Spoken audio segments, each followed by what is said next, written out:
हफ्तों से डॉक्टर जाकिर नायक चर्चा में है।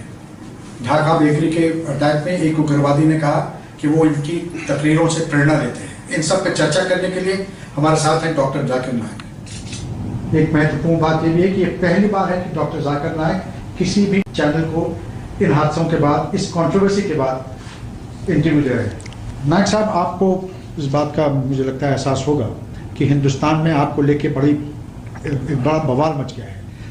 ढाका बेकरी पे जो अटैक हुआ उसमें एक उग्रवादी ने कहा कि वो आपसे और आपकी तकरीरों से इंस्पिरेशन लेता है, प्रेरणा लेता है।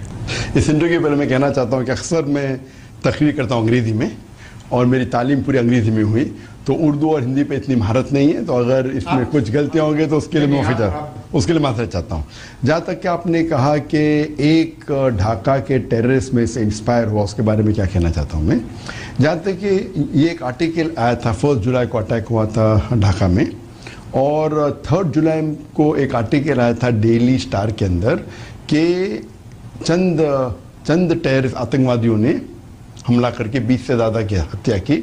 उसमें से एक आतंकवादी मेरे से इंस्पायर हुआ और ये न्यूज़ उठा के इंडियन मीडिया ने हेडलाइन जाकिर नायक एकदम ऑलमोस्ट ऑल 95% चैनल्स के ऊपर वही था हेडलाइन, 95% न्यूज़पेपर पर हेडलाइन वो जाकिर नायक। सडनली फिर चंद दिन बाद ये आर्टिकल आया था 4 जुलाई को, हाँ, और उसके बाद 4 जुलाई को इंडियन मीडिया ने पेश किया, 3 जुलाई को आर्टिकल आया था। 9 जुलाई को यही पेपर ने एक करेक्शन दिया कि हमने कभी भी नहीं कहा कि डॉक्टर जाकिर नायक ने ढाका के टेररिस्ट को मासूम लोग का कत्ल करने के लिए इंस्पायर किया। हमने सिर्फ ये कहा कि वो फैन था, और ये भी कहा कि हमने जो इन्फॉर्मेशन उसमें शाया की थी कि जाकिर बैंड ने मलेशिया में, वो इन्फॉर्मेशन गलत थे। आप ये कहते हैं कि ये इल्ज़ाम बेबुनियाद है? बेबुनियाद है।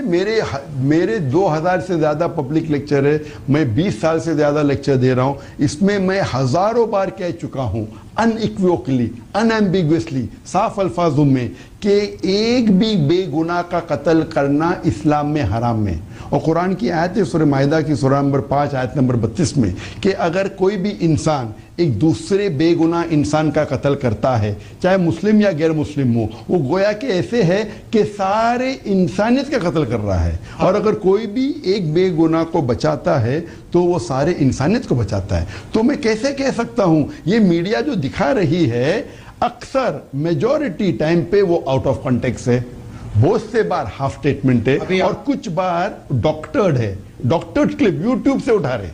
तो ये डॉक्टर्ड है जो तकरीर है, क्या ये भी डॉक्टर्ड है कि आपने ये कहा था कि अमेरिका के खिलाफ अगर आप? बिल्कुल सही डॉक्टर्ड है। पहला चीज नंबर 1, उसामा बिन लादेन की आपने तारीफ की थी, ये भी डॉक्टर? कभी भी तारीफ नहीं किया। एक मुझे बताओ, मैं चैलेंज करता हूं, आप दिखा सकते हैं मुझे? आप दिखा सकते हैं? आप दिखा सकते हैं मुझे? यहाँ तो मेरे पास नहीं है। तो आप जब वो इल्जाम लगा रहे मुझ पे, हमारे चैनल इंडिया में तो मीडिया में चल रहा है। लेकिन आप जर्नलिस्ट है ना, पूछने के पहले तहकीक करो। कुरान की आयत है, कुरान की आयत है सूरह हुजुरात चैप्टर 49 वर्स नंबर 6, अगर कोई भी एक फासिक आपको कोई भी इंफॉर्मेशन देता है, उसकी तहकीक करो दूसरे तक पहुंचाने के पहले। तो ये कहना बिना तहकीक करके इस्लाम में गुनाह है। तो बुनियादी हक है। सवाल नहीं लगा रहा हूं, मैं आपसे सवाल पूछ। अभी आप सवाल पूछे, पहले इल्जाम लगा रहे थे। अभी सवाल पूछने का तरीका अलग होता है, इल्जाम लगाने का तरीका अलग होता है। आप जो जोश में सुसाइड बॉम्बर्स को कभी भी सुसाइड बॉम्बिंग वे innocent people are killed in terrorist attack, मैंने 1000 बार कह चुका हूं, इट इज प्रोहिबिटेड। कोई भी सुसाइड बॉम्बिंग में अगर एक भी बेगुनाह इंसान मारा जाता है, ये बड़ा गुनाह है। इस्लाम में दूसरे नंबर पे आता है, शिर्क के बाद सबसे बड़ा गुनाह शिर्क के बाद इस्लाम में है बेगुनाह का कत्ल करना, चाहे वो मुस्लिम या गैर मुस्लिम हो। ये मीडिया क्या कर रही है, आधा सेंटेंस उठा के बोलते, पूरा सेंटेंस दिखाओ। मैं चैलेंज करता हूं तुम्हारे एक भी फेमस मीडिया को, मेरा पूरा लेक्चर दिखाओ आप। मैं आपसे ये कहता हूं कि मेरे अल्हम्दुलिल्लाह 20 करोड़ से ज़्यादा देखने वाले सिर्फ पीस टीवी में, पीस टीवी पे सिर्फ मुशाहिदीन है देखने वाले 20 करोड़। मेरे फेसबुक पे 14 लाख 140 लाख 1 करोड़ 40 लाख सिर्फ फैंस है। आप बोलिए अगर मैं इंस्पायर करता हूं तो कम से कम मिलियन टेररिस्ट होना चाहिए। आपको 5 या 10 नाम मिलते हैं। मैं ये कहता हूं कि मेरे तकरीर से लाखों लोग, मिलियंस ऑफ पीपल इस्लाम की तरफ आते हैं। इस्लाम की तरफ आने के बाद कई लोग दूसरे के भड़कावे स्पीच में आके इनोसेंट मुसलमान, बेगुनाह मुसलमान अट्रैक्ट हो रहे हैं। कुछ लोग मैं जानता हूं जो भड़कावी स्पीच देते हैं और बेगुनाह मुसलमानों को गुमराह करते हैं कि इस्लाम में कहा गया है कि आप गैर मुस्लिम का कत्ल करो आपको जन्नत मिलेगी। ये बिल्कुल बेबुनियाद है। तो उनसे मुतासिर होके मैं ये नहीं कह सकता हूं कि जितने मेरे फैन हैं 100% मुझे मानते, कुछ 80% मानते, कुछ 60% मानते, कुछ 20% मानते। तो इस्लाम के करीब लेके आने के बाद वो दूसरे लोग के तकरीर से मुतासिर होकर अगर गलत काम करते तो मुझे थोड़ी दोषी करा सकते। डॉक्टर साहब, आप पीस टीवी की बात कर रहे थे। आपको पता है हिंदुस्तान में लोग क्या कहते हैं? बहुत से लोग ये कहते हैं पीस टीवी की बात करते हैं और इनके भड़कावे भाषण से, मेरी बात सुनिए, इनके भड़कावे भाषण से दहशतगर्द जो हैं वो इंस्पायर्ड होते हैं। जावेद भाई, और आपकी तुलना वो प्रवीण तोगड़िया से करते हैं। एक होता है बहुत लोग कह रहे, एक लोग कहते अक्सर लोग कह रहे। बहुत और अक्सर में जमीन आसमान का। किसके लिए 10 आदमी भी बहुत होते, किसके लिए 20 आदमी भी बहुत होते। अक्सर मतलब मोर देन 50%, 50% से ज्यादा। ये मैं दावे के साथ कह सकता हूं इंडिया में 50% से ज्यादा नहीं कहते कि जाकिर दहशतगर्द है। ये मैं मानता हूं कि इंडियन मीडिया जो अभी जो ट्रायल करे बेबुनियाद, विदाउट एनी। और अगर मेरी तुलना कर रहे प्रवीण तोगड़िया से, काम कीजिए ना, आपकी आज तक पे, आपके इंडिया टुडे पे आप मेरे 1 घंटे का लेक्चर दिखाइए और प्रवीण तोगड़िया के 1 घंटे का लेक्चर दिखाइए और खाली voting low. Who is spreading hate बताइए। चैलेंज करता हूं मैं आज तक को, इंडिया टुडे को, बाकी कोई भी चैनल को, क्या भड़कावी स्पीच मैं ही देता हूं? हाँ, प्रवीण तोगड़िया की आपको मैं तो देखा नहीं उसकी स्पीचेस, बाकी लोग जो बोलते दूंगा मैं आपको। आप मेरी कोई भी स्पीच चलाओ, पूरी स्पीच चलाओ 100% विदाउट एडिटिंग, और फिर voting low, hashtag who is the terrorist करो। दम है तो इसको बोलते दम। प्रॉब्लम है क्या? इंडियन मीडिया, कुछ मीडिया है जो अच्छे है, कुछ मीडिया बिल्कुल है। अगर वो मीडिया अच्छी है, बहुत से जर्नलिस्ट अच्छे हैं।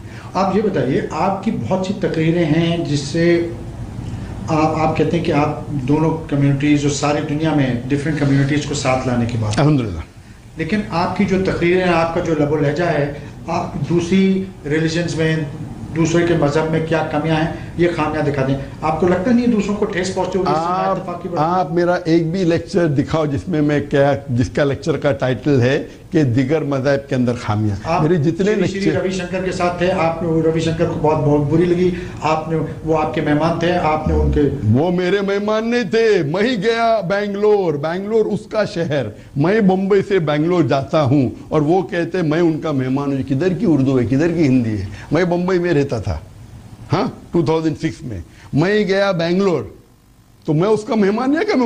वो मेरा मेहमान है। कोई भी मजहब को मैं नीचे नहीं गिराता हूं। कुरान की आयत है सूरह अनाम में, सूरह नंबर 6 आयत नंबर 108 में, कि आप कोई भी दूसरे मजहब के खुदाओं को गाली मत दो, नहीं तो जहालत में वो अल्लाह को गाली देंगे। आप क्यों कहते हैं कि प्रसाद खाना हराम है? तो प्रसाद खाना हराम है, वो अलग मकसद है। मैं प्रसाद खाना हराम करते ये नहीं कहा कि बाकी मजहब को कभी गाली नहीं दी। ये सवाल अगर कोई पूछता है प्रसाद खा सकते हैं क्या, नहीं सवाल पूछा गया था, तो कुरान में 4 जगह लिखा है। सूरह बकरा सूरह नंबर 2 आयत नंबर 173, सूरह माइदा सूरह नंबर 5 आयत नंबर 3, सूरह अनाम सूरह नंबर 6 वर्स नंबर 145 और सूरह नहल सूरह नंबर 16 आयत नंबर 115 में हुर्रिमत अलैकुमुल मैततु वद्दमु वला मुल खिंज़ीर वमा उहिल्ला लिगैरिल्लाह बिही, कि आपके लिए हराम है मरा हुआ गोश्त, खून, सूअर का गोश्त, और वो खाना जिसके ऊपर अल्लाह के अलावा किसी और का नाम लिया गया है। तो अल्लाह के अलावा किसी और का नाम लो, वो मुसलमान के लिए खाना हराम है।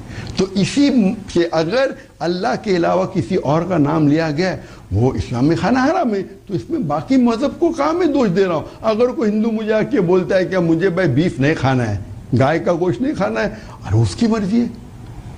अगर दूसरा इंसान कहता है कि भाई गाय के गोश्त खाने से अच्छी तंदुरुस्ती मिलती है, उसकी मर्जी है। अगर कोई इंसान कहता है कि गाय का गोश्त मैं नहीं खाऊंगा, वो थोड़ी इस्लाम को दोषी ठहरा रहा है। तो ये आप डबल स्टैंडर्ड क्यों है?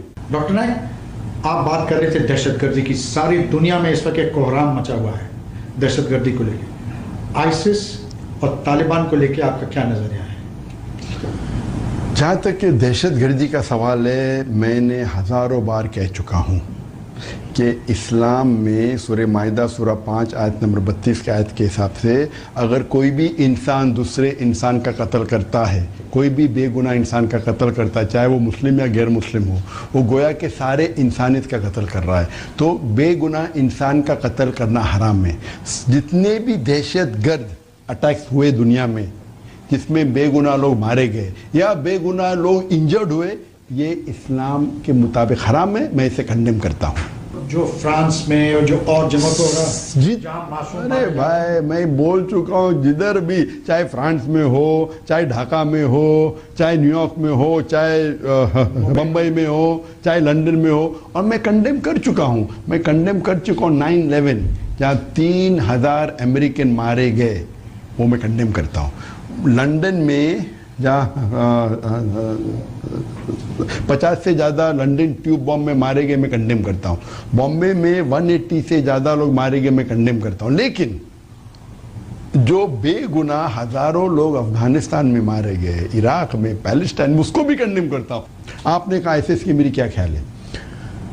मैं कहता हूँ, अगर मैं कहूँगा कि मैं अमेरिका का प्रेसिडेंट हूँ, आप अपने चैनल पे कहेंगे कि मैंने अमेरिकन प्रेसिडेंट को इंटरव्यू लिया जद्दा में, आप तो नहीं कहेंगे, आप कहेंगे आदमी झूठ बोल रहा है, ये आदमी ल्यूनेटिक है।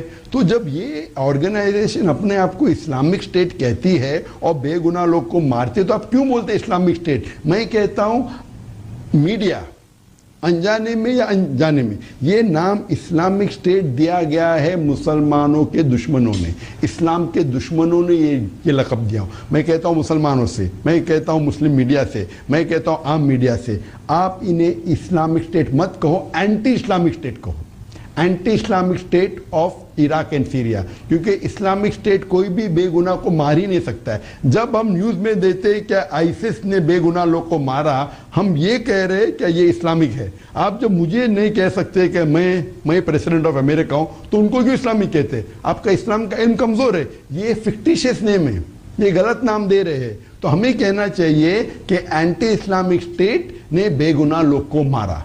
तो मैं चाहता हूं कि अगले बार आज तक और इंडिया टुडे कभी भी इनका नाम लेंगी तो ये कहना चाहिए एंटी इस्लामिक स्टेट। अगर आप कहेंगे कितने लोग, अगर आप इस्लामिक कहेंगे तो एक आदमी, एक बच्चा देखेगा, अरे इस्लामिक स्टेट ये कर रहा है और इस्लाम में इसकी इजाजत है, तो वो बेगुनाह मुसलमान भी दहशतगर्द बनेगा। इसके जिम्मेदार कौन? मीडिया, क्योंकि मीडिया बता रही है कि इस्लामिक स्टेट। अगर मीडिया ये कहने लगी कि ये एंटी इस्लामिक स्टेट है और वो ऐसे हरकत कर रहा है जो इस्लाम में अलाउड नहीं है, तो शायद लोग गुमराह नहीं होंगे। मीडिया की गलती है। आप ये कहते हैं कि आपके ऊपर जो इल्जाम है वो बेबुनियाद है। बिल्कुल 100% बात है। तो हम जद्दा में इंटरव्यू क्यों कर रहे हैं? आप हिंदुस्तान वापस आइए। हिंदुस्तान, आप हिंदुस्तानी हैं, हिंदुस्तानी पासपोर्ट होल्ड करते हैं, आप हिंदुस्तानी पासपोर्ट हिंदुस्तान आइए। अगर आपको डर नहीं है वहाँ, आपको शायद पता नहीं कि मैं नॉन रेसिडेंट इंडियन हूँ। NRI जैसा लफ्ज आप जानते हैं? Non resident. मेरे पास रेसिडेंट परमिट है सऊदी अरेबिया का और यूएई का और कई कंट्री का। अक्सर आज ने कई सालों से अक्सर मैं इंडिया के बाहर रहता हूँ, फिर भी जब मुझे पता चला कि इंडिया मीडिया मैलाइन कर रही है, मैंने कहा अच्छा मैं 1.5 दिन के लिए आऊँगा, 11 तारीख को आऊँगा, 12 तारीख को प्रेस कॉन्फ्रेंस दूंगा, फिर वापस मेरे काम पे वापस आ जाऊँगा। लेकिन हमको हॉल नहीं मिला, बुकिंग किए, कैंसिल कर दिए, सेकेंड हॉल के कैंसिल किए, 4 स्टार ने, उनको प्रेशर आ गया, तो मैंने मदीना के जरिए मैंने स्काइप के ऊपर लाइव इंटरव्यू लिया। उधर 100 लोग थे, तकरीबन 60-70 मीडिया थे। आपको गवर्नमेंट की किसी भी एजेंसी ने तलब किया है? क्या किसी ने कोई आपकी इंक्वायरी की है? मुझे और अगर जरूरत पड़ी तो क्या आप भारत आने पे और सवालों का जवाब देने पे तैयार हैं? मैं मीडिया ट्रायल के लिए आने के लिए बेबुनियाद समझता हूँ, लेकिन अगर अब आज तक के कोई भी ऑफिशियल इंडियन इन्वेस्टिगेशन एजेंसी ने लास्ट 2 हफ्ते में मुझे कांटेक्ट किया नहीं। और आपको ये कहना चाहता हूँ मीडिया जो बेबुनियाद जाकिर वॉज इंटरोगेटेड, सब झूठ है। मेरे पूरे जिंदगी में एक बार भी कोई भी इंडियन ऑफिशियल एजेंसी ने मुझे इंटरोगेट नहीं किया। एक बार सिर्फ गया था जब बेबुनियाद इल्जाम लगा था, बेल के लिए मैं कुल्ला पुलिस स्टेशन गया था। उसके अलावा मैं एक बार भी, मुझे एक भी गवर्नमेंट ऑफिशियल ने इंटरोगेट नहीं किया। वो अलग बात है, क्या मैं कई पुलिस कमिश्नर को मिला हूँ, जॉइंट कमिश्नर को मिला हूँ, एडिशनल कमिश्नर को मिला हूँ, एंटी टेररिज्म डिपार्टमेंट हेड को मिला हूँ, इंडिया में मिला हूँ, बाहर मिला हूँ, क्या I am a public figure. मैंने इवन हैदराबाद में 2 बार तकरीर की, तो क्या टेररिस्ट को बुला रहे लोग तकरीर करने के लिए? तो इंडियन मीडिया अगर ये बेबुनियाद इल्जाम लगा रही है, लेकिन अगर इंडियन गवर्नमेंट मेरे बारे में कोई भी सवाल मुझे पूछना चाहता हूं, मैं बिल्कुल तैयार हूं। I am ready to cooperate not only with Indian government, with any government agency in the world. अगर मेरे वजह से एक भी टेररिस्ट पकड़ा जा सकता हूं, मैं कोऑपरेट करने को तैयार हूं। डॉक्टर जाकिर नाइक जी, आपका इस जो प्रेजेंट सरकार है भारत की, उसके बारे में क्या नजरिया है? बहुतों का मानना है, पहले लोग ये मानते थे कि इनके आने से लोगों में दूरियां, ना इत्तेफाकियां बढ़ेंगी, दूरियां बढ़ेंगी। क्या आप इस राय से इत्तेफाक करते हैं? तो जहाँ तक कि पॉलिटिक्स का सवाल हो, मैं पॉलिटिशियन नहीं हूँ, लेकिन अगर मैं मुझे पूछेंगे प्रेजेंट गवर्नमेंट के बारे में, पीस टीवी ने अप्लाई किया था डाउनलिंक की परमिशन प्रीवियस गवर्नमेंट में, 2008 में, 2010 में, 2012 में, 3 बार रिजेक्ट किया गया without any reason, security reason. क्या सिक्योरिटी रीजन है? इस गवर्नमेंट, मैं कहूँगा जो पीस टीवी के ऑफिशियल्स है उनसे कहूँगा कि अभी ये प्रेजेंट गवर्नमेंट ने अप्लाई करो, मैं देखना चाहता हूँ। अगर ये प्रेजेंट गवर्नमेंट भी ऐसा करती, आज के तारीख में कई चैनल है हिंदू, कितने 20-25 कितने चैनल जानता हूँ, हिंदू चैनल से क्रिश्चियन चैनल है, एक भी मेन स्ट्रीम मुस्लिम चैनल नहीं। क्यों? ये आपसे पूछना चाहता हूँ। खाली ये बोलना सिक्योरिटी रीजन है। मैं चैलेंज करता हूँ, एक चीज बताओ पीस टीवी के प्रोग्राम में, चाहे इंग्लिश चैनल हो, चाहे उर्दू हो, चाहे बंगला हो, चाहे चाइनीज हो, जो जिसके अंदर दहशतगर्दी फैला रहे, जिसके अंदर इंडिया को सिक्योरिटी प्रॉब्लम है। इतने कंट्री दुनिया में दिखा रहे, सिर्फ इंडिया को ही प्रॉब्लम है, एक कंट्री ने बैन नहीं की। अब इंडिया का प्रेशर आया तो बांग्लादेश ने बैन किया, अब भी चंद रोज पहले। इतने सैकड़ों कंट्री, 175 कंट्री से ज्यादा में पीस टीवी दिख रहा है। तो इंडियन गवर्नमेंट को क्या प्रॉब्लम है?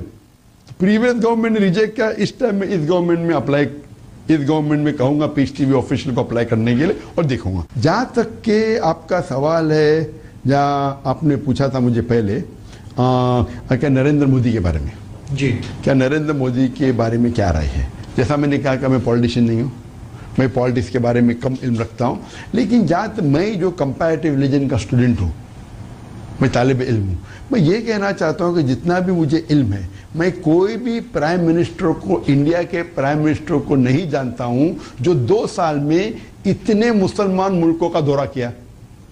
2 साल के अंदर गल्फ कंट्री, 6 गल्फ कंट्री में से 3 मेन गल्फ कंट्री को मिले। He met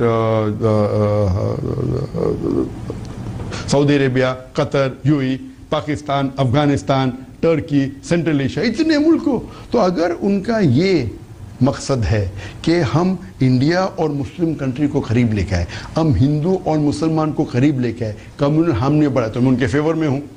क्योंकि हम जानते हैं कि आज के तारीख में जो गिनती के अंदर मुसलमान नंबर 2 पे आता है, हिंदू नंबर 3 पे आता है।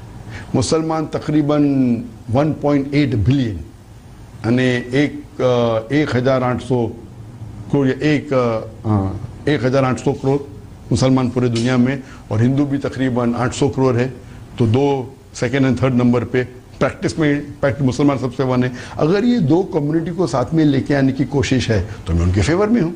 पॉलिटिक्स के बारे में मैं जानता नहीं हूँ, लेकिन मैं कोई भी हिंदुस्तानी प्राइम मिनिस्टर को नहीं जानता हूँ जो इतने कंट्री की और इतने कम टाइम में, पाकिस्तान, अफगानिस्तान, टर्की, और इन रेसिप्रोकेशन में किंग सलमान सऊदी अरेबिया के, उन्होंने, मैं जानता नहीं हूँ पहले कोई हिंदुस्तान के प्राइम मिनिस्टर को हाईएस्ट सिविलियन अवार्ड मिला। डॉक्टर नाइक, भारत में पहले हमें बड़ा फख्र था कि कोई भी भारतीय कभी दहशतगर्दी, आईसिस या तालिबान के पास नज़दीक नहीं जाता था। अब देखने में आ रहा है कि कुछ जो हमारे नौजवान हैं उधर उनका रुझान बढ़ रहा है।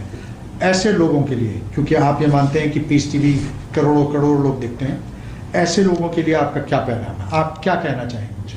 कोई भी दहशतगर्दी ऑर्गेनाइजेशन में जुड़ना इस्लाम में हराम है। दहशतगर्दी, इस्लाम दहशतगर्दी से सैकड़ों मील दूर है। कोई भी बेगुनाह का कत्ल करना या उसको इंजर करना हराम है। लेकिन गवर्नमेंट क्या करना चाहिए, जो लोग ये दहशतगर्दी को बढ़ावा दे रहे हैं उनको पकड़ना चाहिए। इसने मुझे पांच मुल्कों ने, बड़े बड़े मुल्कों ने, सऊदी अरेबिया ने, मलेशिया ने अवार्ड, द हाईएस्ट अवार्ड, सबसे हाईएस्ट अवार्ड इस्लामिक वर्ल्ड के अंदर है King Faisal award for service of Islam, और सिर्फ 2 इंडियन को मिला है सर्विस ऑफ इस्लाम के लिए, अल्हम्दुलिल्लाह। मौलाना अली मियां नदवी जो थे माशाल्लाह बहुत माहिर इंसान थे, उसके बाद मुझे मिले इतने साल, 30 साल के बाद। तो अगर इतना बड़ा अवार्ड मिला है तो इंडियन लोग को खुश होना चाहिए। मलेशिया में टोको महालिजरे अवार्ड हर साल लोगों को दिया जाता है, सिर्फ 30 साल में सिर्फ 4 इंटरनेशनल लोग को मिला है। टाइम कम है, सवाल 2-4 जरूर पूछने हैं। जी हाँ। आपने नाम सुना होगा असदुद्दीन ओवैसी और मौलाना महमूद मदनी का। असदुद्दीन ओवैसी ने इनको दोज़ख का कुत्ता करार। किनको? उन्होंने कहा कि आईएसआईएस जो है ये दोज़ख के जहन्नुम के कुत्ते हैं। मौलाना महमूद मदनी का कहना है कि ये वाजिबुल कत्ल है। क्या उनकी बातों से आप एग्री करते हैं? ये हराम है। अब भी वो दोज़ख के कुत्ते उनने कहा, उनके हिसाब से सही होगा। ये बिल्कुल आईएसआईएस में कहूँगा नहीं, एंटी आईएसआईएस कहूँगा। उनने आईएसआईएस कहा, मैं इस लेबल से इत्तेफाक रखता ही नहीं। एंटी आईएसआईएस जो है वो बिल्कुल हराम है, उनको पकड़ना चाहिए और उनसे कड़ी से कड़ी सजा देना चाहिए। और इस्लाम में बेगुनाह लोग का कत्ल करना और बेगुनाह लोग को इंजर भी करना हराम है। लेकिन मैं एंटी आईएसआईएस कहूँगा, आईएसआईएस नहीं कहूँगा। डॉक्टर नायक, भारत में 2 मुख्य मुद्दे हैं मुसलमानों को लेकर। एक है यूनिफॉर्म सिविल कोड का और ख़ास तौर से औरतों के हुकूक को लेकर। ट्रिपल तलाक जो ज़बानी टेलीफोन के ज़रिए, SMS के ज़रिए मर्द अपनी बीवियों को कर देते हैं, आपका क्या इसमें मानना है? क्या आप इसके फेवर में हैं? क्या आपका ये मानना है कि यूनिफॉर्म सिविल कोड आना चाहिए और ये ट्रिपल तलाक जो है ये ख़त्म होना चाहिए? जहाँ तक कि ख़वातीन के हुकूक का सवाल है, मैंने कई लेक्चर दिए हुए इंग्लिश में, उर्दू में भी, हिंदी में भी, कि ख़वातीन के हुकूक के बारे में। जहाँ आपने कहा ट्रिपल तलाक, इसके अंदर उलमा की दो राय है। कुछ उलमा कहते हैं कि ट्रिपल तलाक देंगी तो एक साथ में तो 3 तलाक हो जाते, उसके बाद आप उससे शादी नहीं कर सकते। कुछ उलमा कहते हैं कि ट्रिपल एक बार 3 बार को या 10 बार को एक ही मानी जाती। मैं उन उलमा में मानता हूँ, मेरे जितना भी मेरा स्टडी है, आप 3 दो या 10 दो वो एक ही मानी जाती है। और एक बार तलाक होने के बाद, तलाक होने के लिए 3 महीना लगता है, 3 महीने के बाद तलाक मुकम्मल होता है। 3 महीने के पहले आप अगर उनको चाहते हो तो रुजू कर सकते हैं उनको, और तलाक के बाद मेंटेनेंस भी तो मिलना चाहिए। बिल्कुल से तलाक के बाद जो महर है वो मिलता है, महर मिलता है। और अगर तलाक होने के बाद फिर से शादी करना चाहते कर सकते हैं। लेकिन ये जो वर्बली, जो SMS के जरिए, जो वर्बी करो, कुछ भी करो, 3 बार भी करो, एक होता है। 3 महीने के अंदर आप रुजू करना चाहते हैं तो रुजू कर सकते हैं। इसमें इख्तिलाफ है उलमा का, यूनिफॉर्म सिविल कोड जहाँ तक के है, अगर यूनिफॉर्म सिविल कोड रखना चाहते हैं और पैनल पे ऐसे लोग रखो जो अनबायस्ड है, बिना कोई हक की बात करते हैं, और अगर हम चेक करना चाहिए कौन सा लॉ सबसे बेहतर है। और मैं चाहूँगा, दो मैं तालिब इल्म हूँ इस्लाम का, मैं कोई स्कॉलर नहीं, मैं कोई मुफ्ती नहीं हूँ, लेकिन इस्लाम की तरफ से मैं आर्ग्यू करूँगा। और अगर आप खुले जहन से देखेंगे, इस्लाम के जितने भी लॉ है अगर आप अप्लाई करेंगे उसमें आपको रिजल्ट मिलता है। इसीलिए सबसे लीस्ट आप अमेरिका देखो, इतना एडवांस मुल्क है, सबसे ज़्यादा रेप कोई कंट्री में किसमें है? अमेरिका में। Every 22 second 1 rape. हम जब से बात कर रहे हैं इंटरव्यू में 10 मिनट के अंदर, तो ये है कि यूनिफॉर्म होना चाहिए लेकिन सही होना चाहिए। अब मैं इस्लाम की तरफ से आऊँगा, और मैं समझता हूँ जितने भी इस्लाम के अंदर लॉज है वो यूनिवर्सल है, और अगर कोई इसको इम्प्लीमेंट करेगा, सबसे बेहतरीन इंसानियत है उसमें। Islam is the solution to the problems of humanity. कुरान के अंदर सारे प्रॉब्लम्स ऑफ ह्यूमैनिटी का हल है। आप अगर तहकीक करेंगे जितने भी, तो मैं यूनिफॉर्म सिविल कोड के फेवर में हूँ, लेकिन हक खाली जिस तरीके से मीडिया ट्रायल हो रहा है 2 हफ्ते से, वैसा बनाएंगे तो बिल्कुल मैं उसके खिलाफ। आखिरी सवाल। जी हाँ, भारत कब आएंगे? कोई क्या अगले 2-4 महीने में भारत आने की संभावना? अभी मेरा जो प्लान है, पूरे लेक्चर टूर है मेरे, अभी मैं लेक्चर टूर निकलूंगा अभी चंद घंटों में। लेकिन अगर इंडियन अथॉरिटीज़ को जब भी मेरी ज़रूरत है, कोई भी पूछताछ करना है, मैं हाजिर हूँ। लेकिन मीडिया के लिए सिर्फ आने के लिए, वक्त ज़ाया करने के लिए मेरे पास वक्त नहीं। डॉक्टर जाकिर नायक, आपने वक्त निकाला, जद्दा में आज तक से बात की, इसके लिए बहुत बहुत शुक्रिया। शुक्रिया। तो ये थे डॉक्टर जाकिर नायक। इनका ये मानना है कि इन पे जो इल्ज़ाम लगाए गए हैं वो बेबुनियाद हैं, और इन्होंने अपनी तरफ से बड़ी बेबाकी से उनका जवाब दिया। अब ये जनता के ऊपर है, हमारे दर्शक